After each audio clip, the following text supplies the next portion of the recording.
წელს მიყოლათ შარშან ძალიან ჯერმოს ძალიან მომეწონა ძალიან კარგი სანახაობა და ეცნავებია ყველაზე კარგ განწყობაზე ამბობს და ბავშვებისთვის არის ყველაზე მაგარი და ამცირდა ყოველთვის. მე ვარ სანდრო, პირველ რიგში მოგესალმები. პირველად ნახე დელფინები და დელფინი ყოფილა მსოფლიოში ყველაზე მაგარი თევზი და არსებობს.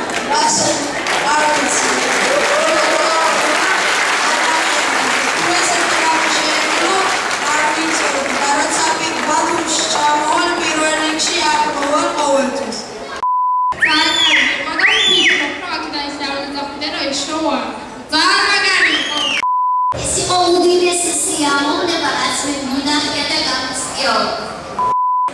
ეს არის ხელოვნება, ეს არის ხელოვანი დელფინები, რომლებიც ჩვენ შოუს დღეს ესე ლამაზად ამშვენებენ. ჩემთვის ძალიან ჩამეჭრავია ეს ყველაფერი და მე აუცილებლად გავაგზავნებ შესწავლას დელფინების შესახებ ინფორმაციას.